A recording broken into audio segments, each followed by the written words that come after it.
You found yourself on another episode of Locked On Bulls. In today's episode, me and Pat are going to talk about the play-in race and where the Bulls sit in that. Bill Simmons has also said that the Chicago Bulls are the most dangerous play-in team. We're going to talk about that, plus Andre Drummond and what he's doing for his mental health. We're going to get into all that and more right after this. You are Locked On Bulls, your daily podcast on the Chicago Bulls, part of the Locked On Podcast Network, your team every day.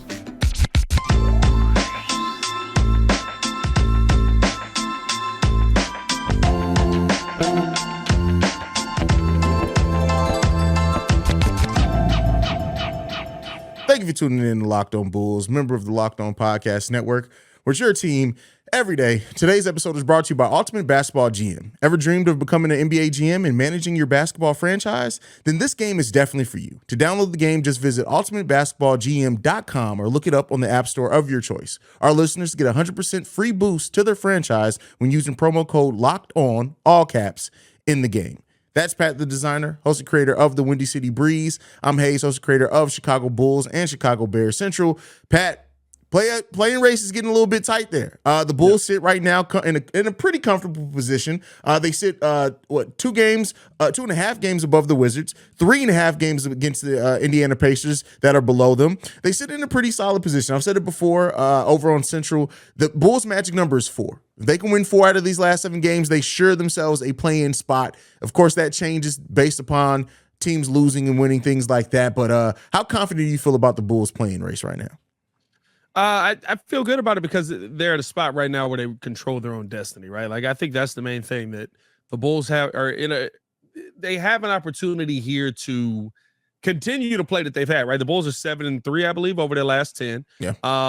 Couple of tough losses in there that we look at and we're like, wow, like that one hurt a lot, right? Game winners, getting your head kicked in versus the Clippers. Like, those are the ones that suck. But outside of that, right, like, we've come into just about every game since we've been past the All-Star break, and we've said that the Bulls have been competitive, they fought hard, and that we're seeing the things that we need to see from this team. I really think the fact that we're seeing Zach LaVine be able to come out and play at the high level that he's been able to, he being a finalist, right, for Eastern Conference Player of the Year. I think that those things all play into what we're seeing from this team, and the fact that the defensive intensity has really picked up. I think the Bulls have a really good shot at climbing in this play-in a little bit. And I think the Bulls have, at a minimum, right, I think that there's a high chance that they will be a part of this play-in tournament. I don't see them falling out at this point unless something drastic happens. I wholeheartedly agree with you. I think that the brand of defense that the Bulls play, it really is playoff type defense. And I love it. I love to see that the Bulls, for a large part of the season, I told you, we talked about it here. The thing that made me so concerned with the Bulls is the lack of heart. They've been giving heart consistent. Now, again, I know people are going to say, what about the Philly game? Yes, they got completely mollywopped in that one. But the Bulls have been playing with a nice level of heart, playing nice level of consistency on that defensive end. And I think that that's where they can make a name for themselves, especially when we're talking about, playoff, play-in atmosphere basketball. We'll see tonight. They have a huge test. The Lakers are going to come out trying to punch them in the face early, much like Philly did in a similar situation. And how the Bulls respond to that, I think, is going to be important to tell us a lot of things about the play-in overall. Now, to kind of piggyback, well, not piggyback, but to pivot, I guess is the better word to say there. And I'm going to ask you this, Pat. When it comes to the Bulls and when it comes to play-in success, play-in atmosphere, all that stuff going on, which team, if any, is giving you the most concern in that play-in area, Pat?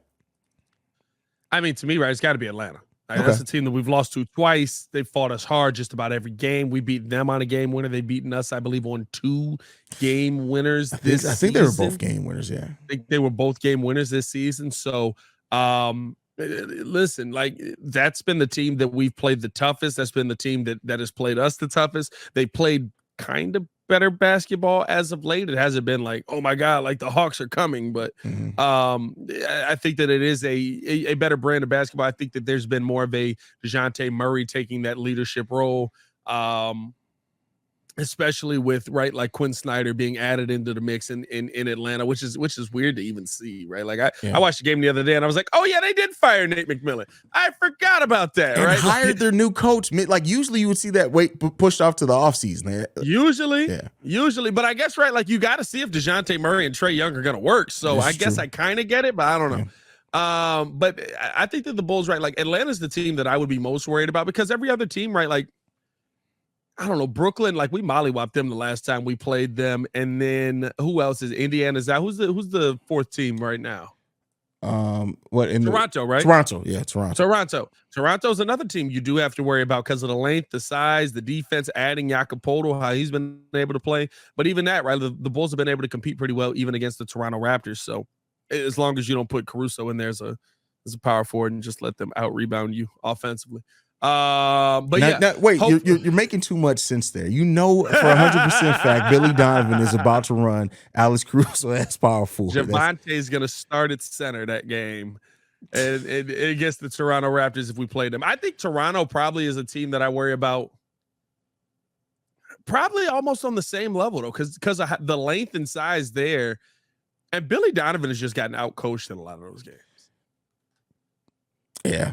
And so when we're talking about, we'll wait to the next segment, and we're talking about the Bulls being the most dangerous playing team potentially. But when you look at this playing race and what it means for the Bulls, and we so often we're not too far. We're a game and a half back of the eighth spot, the 8th and 9th spot, I think. Now it's important for the Bulls to get to that 8th spot because it gives them a buffer. It allows them to potentially just have to win one game a year in the play-in or playoffs. Or if the Bulls do come out flat and lose a game, you then get an additional game that you can then try to still get in that playoff spot. So, realistically, the Bulls are a game and a half back of that. Do you think that they're going to be able, like when you look at right now, Raptors on a 3-game winning streak. The Hawks have won one game. The Raptors are 6-4 in their last 10. The Atlanta Hawks are 5-5. The Bulls are 7-3 in their last 10. Do you think the Bulls can realistically get to the 8th spot and help themselves in that play-in race? Yeah, I think that's what we talked about, right? Like the Bulls control their own destiny here, right? Yeah. Like I think that it's all based on can they keep winning at the level that they've been winning. If the Bulls keep winning at the level they've been winning, 7-5 or 7-3 over the last 10, right? Couple of like heartbreaking losses in there to Indiana. You got blown out by Philly. You get blown out. And by the way, that blowout by Philly, I'll push back on anybody who's sitting there like they had no heart in that game. It's like, hey, listen, we played 2 double headers, and one of them was against Philly. That's a good point. Within 3 days, and you had the Miami game sandwiched in the middle of that on a back-to-back, and the Bulls got all 3 of those. It does seem like the Bulls are allergic to a 3-game win streak, though, or a 4-game win streak, though. But, right, even with that, if we go through the rest of this season and we win, right, 7 games left, we win 3, lose 1, win 3, that's 6 wins to finish the season. Yeah, I think the Bulls have an opportunity to absolutely get to that 8th seed. And you just got to come out. You got to play with the consistency, the heart. And like you said, the defensive end, right? This is the time now where teams are starting to get into more of a playoff mode. Yeah. So they're playing more of a playoff game. And the Bulls, right, having success in these moments doesn't surprise me because I feel like their style of play, like you said, fits the NBA playoffs, right? Slow it down, half court sets. Let's D up here. Let's try and get up court and get the fast breaks when we can, but let's not gamble too much on those. Let's pick the right shots, right? The Bulls didn't even, the weird part about the Clippers game, the Bulls didn't shoot bad. They just didn't shoot enough. And threes, they didn't shoot enough threes too in that. But from both, like it literally was just like, wow, like stop giving the ball to the other team, and maybe knock down a couple of more shots, or at least attempt a couple of more shots. But the Bulls are very slow, methodical. That does fit a playoff style of basketball. So hopefully we'll be able to see that kind of help them going through the rest of these games. For sure. And I mean, we got Mr. Miyagi and Pat Bev out there. So, he is our Mr. Miyagi. I look at the Bulls and it surprisingly with how this season has started off, I have a lot of confidence in the team right now. And keep in mind, 2 weeks ago, I was like, I doubt the Bulls can make the play-in. I had that, but the way that they've been playing and the edge that they've been playing with and how they trust their defense, they trust each other. They've seen DeMar facilitate more, seen them ride the hot hand, put players in positions, those things have given me a lot of confidence for this team. But one of the things that I don't necessarily have the best confidence about when it comes to this team and their postseason chances is some of the coaching with Billy Donovan, which we'll talk about here in the next segment. And we'll talk about Bill Simmons naming the Bulls as the most dangerous playing team. But before we talk about that, I got to talk to you guys about one of our sponsors, and that's Ultimate Pro Basketball GM. It's the coolest game that I've played in a while, especially as a mobile game. If you always thought that you could be a great GM, you find out with this game. Now, it's not always as easy as it cracks up to be, but, if you've had the same thought and fantasized about managing your own basketball franchise, go and download Ultimate Pro Basketball GM right now. And with the amount of you guys that constantly are on the trade machine, this is the game for you. The game allows you to manage every strategic aspect of your franchise, playing through seasons and leading your franchise and fans to glory as you build a historic dynasty.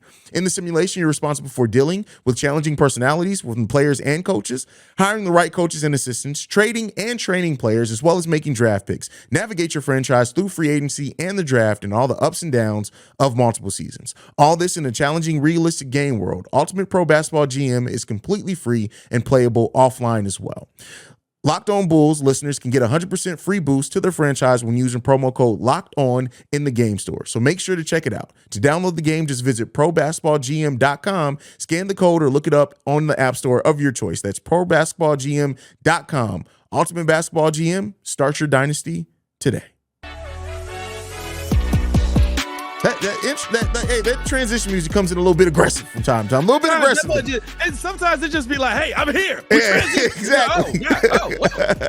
Hey, wait a second there, player. But next up, Bill Simmons called the Chicago Bulls the most dangerous playing team and even said that they don't seem like a 10th seed. They're not a 10th seed-ish team, is I think exactly the phrase he said. Now, Pat, we've watched this team all season long.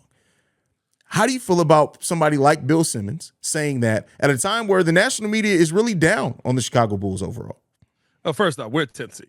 We're a 10th seed, right? Like, are they playing better basketball right now? Yes. Are they playing better basketball at the right time? Yes, right? Like, that's really what it comes down to. Yeah. When you play, right? Like, remember, Boston last year, and not to go back to this comparison because they jumped up a lot of spots, but Boston last year was playing its best basketball at the right time of the season, got hot, won a bunch of games in a row, went on a heck of a run, makes an NBA Finals, all of that plays out true.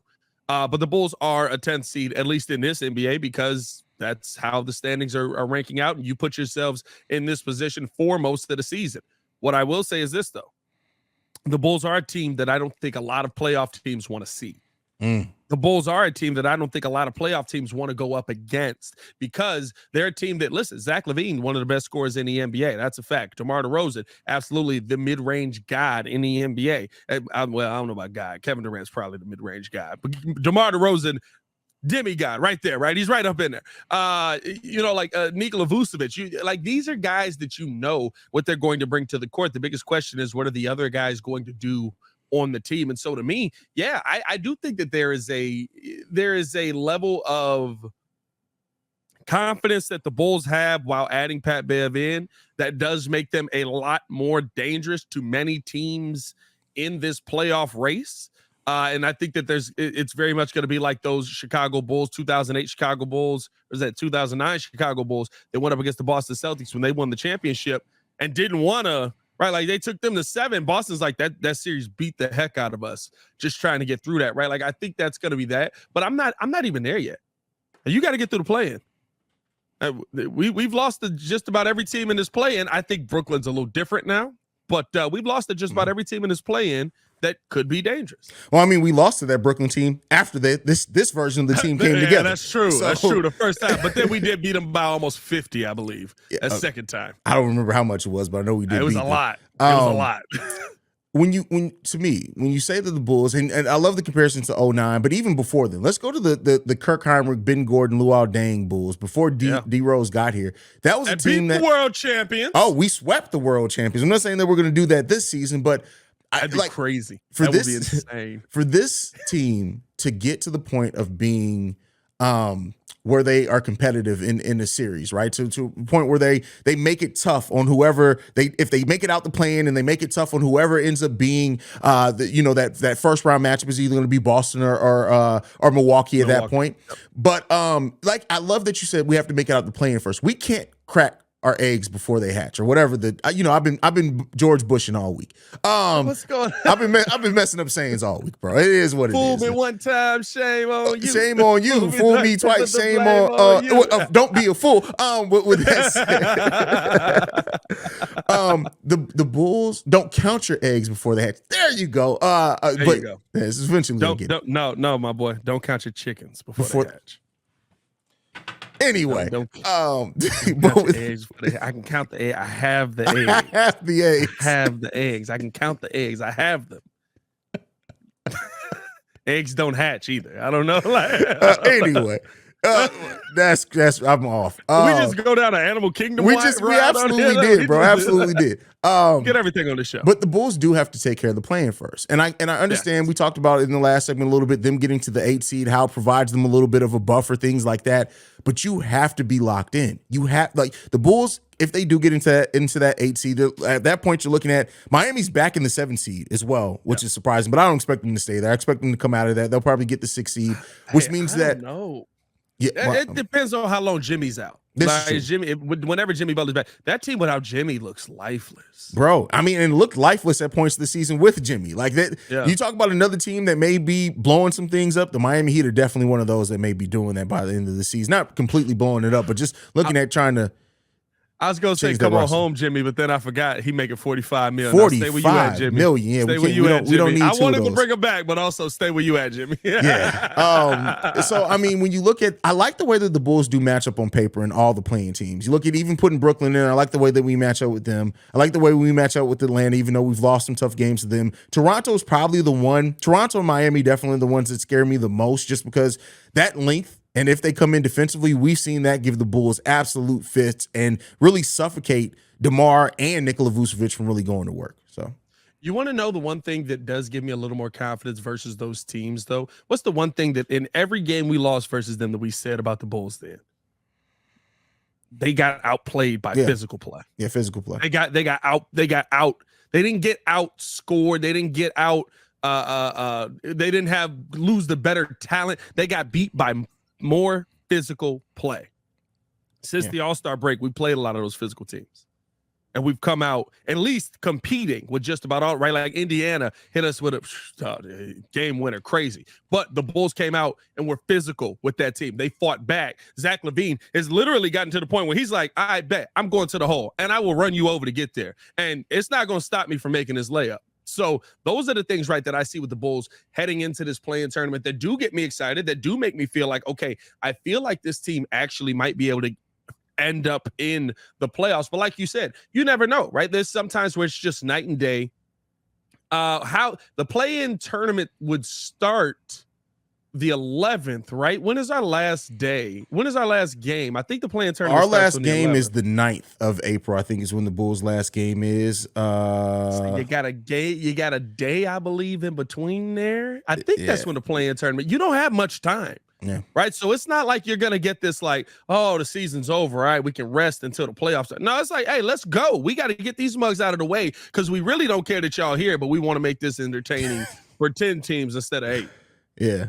Yeah, that we really don't care that you hear is a good point. And over on Central, I said this, like, being called the most dangerous play-in team is like being the smartest kid in the slow class. Like, I don't care about that. I want to be a dangerous team overall. And for the Bulls can be a dangerous team, but they got to lock in and they got to keep up the intensity, man.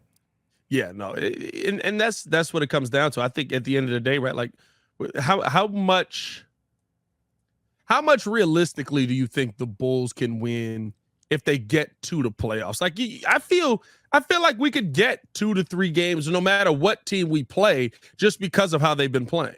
I want to say that, right? And I do think that that's a possibility. The Bulls have played the upper echelon teams in the Eastern Conference specifically really good. Very good this season. So I do want to say that, hey, the Bulls team can come in, they can punch above their weight, they can make it interesting. Let's get 2-3 wins. And I'll tell you this, regardless of what the record ends up at, if we do wind up in the playoffs and we win 2 games, technically, we improved over last season. It's improvement. which considering the season that we've had, to be able to walk away and say, no, we actually did improve. The record doesn't show it, but we actually improved. Would be crazy. I'll say this. Don't let them win a series. don't let them win a series, bro. Yeah. They win a series, bro. Like we're gonna be like, what did we just watch? What just happened this year? So I don't know, man. I don't know. This Bulls team is interesting. Is it? I don't have a clock over here, and I didn't pay attention. Is it time for my ad read yet? Yes, it's that time for your ad read, brother. All right, cool. I had to make sure. Listen, we got y'all see this new setup, man. We working through some things. It's been a tough day recording, but we got it going on here, man.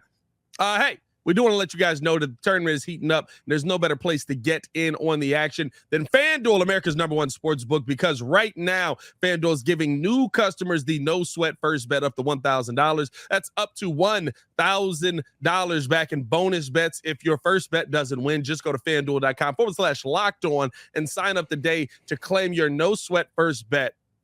You can wager on everything from the money line, point spread, to which team will be cutting down the net. So you got San Diego State. I think that's who's left. Who bro, I'm not gonna lie to you. I just want to see good bat. I don't care at this point. I don't care. I just want to see some good basketball. All right, man. You can do all of that on one app, safe, secure, and it's super easy to use. So don't miss your shot at a no sweat first bet up to $1,000 when you join FanDuel today. Just go to FanDuel.com/locked-on to sign up. Make every moment more with FanDuel. All right, Pat, last topic of the day. And this is one that, I actually am glad that we're going to talk about, because mental health is important, I think, to both of us. Andre Drummond decides to take a step back from social media to kind of focus on his mental health. This happens at the same time where we are on a playoff play-in push, so I'm sure maybe that plays a part into it as well. Just wants to focus and eliminate all distractions. How do you feel about Andre Drummond taking that probably needed step back at this time of the season? I love the fact that he's focusing on his mental health and that he's prioritizing. And you got to think Andre Drummond is somebody who's grown up pretty much in the social media era, right? Like he's been in his 20s pretty much the entire social media era. I think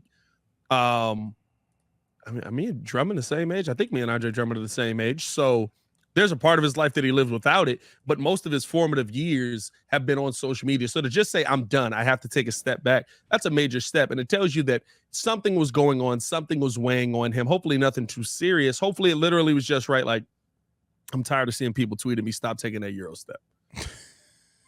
Like, I right. Because I think as men, we're taught to internalize and internalize the hate, especially black men, right? That's all we hear in hip hop.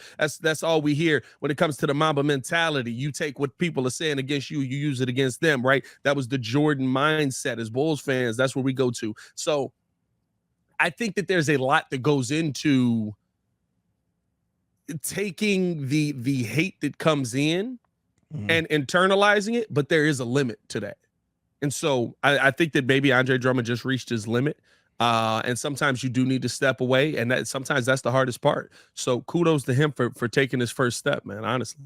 I agree with you. I mean, it's a level of self-awareness that you have to be able to realize, like, and I know some people could see it as like, it's just social media, but like any and all distractions, like these basketball players are under a microscope that I think that no one really understands. Even us as like content creators who put, our stuff out that we create out for public consumption and do sometimes hear some things, both positive and negative back. It's never at the level of a athlete, because not only is your name always out there, oh, you suck, oh, you didn't do this, oh, you didn't do that, oh, you can be moved to this team, oh, should you cut? Like, it's just constant. Even when you're great. Yeah, that's even when you're great. Much less when you're Andre Drummond and doing Euro steps that we're still talking badly about at times. So, he be making them sometimes, bro.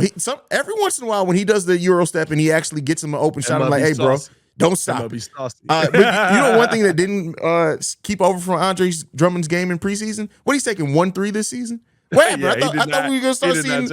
I thought we were gonna start seeing him be a stretch 5. Instead, he's a stretch mark 5. See, stuff like that. I can't say stuff like that. So, like, maybe he needs to. You gonna roast my man's during the mental health segment, bro? You gonna roast him? That's what it highlights the point of what I'm trying to say. Sometimes as athletes, you have to lock in, and especially when your team's going through something. The Bulls, these next 7 games are a battle, and as you just pointed out, you go right from the end of the season into a play-in tournament for your playoff lives. If that's what you need, and we're not to say that it has anything to do with that. It could be just personally what he has going on with his life. He needed to step back, but regardless of that, I commend the young man for doing it. Yeah. Oh, dang. So wait. Oh yeah, I was right. April 7th through the 14th. I thought it said, I'm sorry, 11th through the 14th is the tournament. I thought it said the 7th through the 10th. I was like, dang, they said you play tomorrow. But no, yeah, and I think the big focus with all of this, right, even outside of the retrospective basketball, is that sometimes as men we need to take a step back and reassess what's going on with us. Facts. And we don't do that enough. You talk about it on your podcast. It has been very successful. And we're not trained to do that. We're trained to, you just take, and you one day you just die. Like, that's literally how we're growing up, right? Nobody's listening. Nobody's sitting here worried about how you're going to get it done. You just have to get it done. That's how we live our entire lives, right? So anytime somebody takes a step back to say, hey, no, I need to check on myself, because if I don't, then I really am one day going to die. The fact that anytime somebody's willing to do that, especially in a world that you know is going to look at you crazy for doing it, I'm all for it, right? Like, don't let the social media hype and the social media awareness fool y'all. It's still like that out there. That's a fact. Every man wakes up every day and goes out there and says, nobody cares, and I'm gonna get this done. Because there ain't nobody else going to do it if I don't do it. And that's just what it is. So, shout out to Andre Drummond for taking that necessary step. And I honestly think and hope that people don't look at that as a negative and look at it and say, hey, maybe I need to reflect a little bit more and maybe taking a step back at times. So, yeah. No, 100%, bro. 100%. Talking about taking a step back, I think it's time for us to take a step back and listen. Getting this episode out to you guys has been. I don't know. Listen, I don't know. Y'all don't understand what just everything that went on with getting this episode out. Like, we love it. It's a labor of love. As you see, Pat built something beautiful for us now. That I love. It's amazing. But yeah, it's been a labor of love to get this mug up and running the way that we needed to get it up and running. What have we spent legit? Has it been 3 hours? 4 bro, hours? We spent 2 hours just last night. It's been 4 hours we spent on this, bro. That's crazy. Oh, man. For a 30-minute episode. Hey, man, that's okay, man, because it's going to be the best podcast, best Bulls podcast on the internet outside Chicago Bulls Central, Windy City Breeze. You know what I mean? It's going to be the best Bulls podcast out there, man. Appreciate you guys for showing love. Appreciate you guys for tuning in. If you're listening on the podcast side, leave a 5-star review. We're trying to get our reviews up, man. We got like 242 reviews over on Spotify, so shout out to that. Yeah. But let's get the reviews up, man. And if you haven't done so, hit that like button, subscribe to the page as well. Follow us on everything at Locked On Bulls. You can follow me on everything at Pat the Designer. Appreciate you guys for showing love. Absolutely. And if you want to follow me in my craziness and getting quotes wrong, you can do so at CEO Hayes, at CEO HAIZE. And thank you for making Locked On Bulls your first listen today. Now for your second listen, go check out Game to Game NBA. Every moment, every top performance, every result. Locked On Game to Game covers every game from across the NBA with local analysis that only Locked On can deliver. Follow Game to Game on Locked On NBA, available on the Odyssey app, YouTube, or wherever you get your podcasts. For Pat the Designer, I'm Hayes. This has been Locked On Bulls, and we out this mug. Peace, y'all. Peace.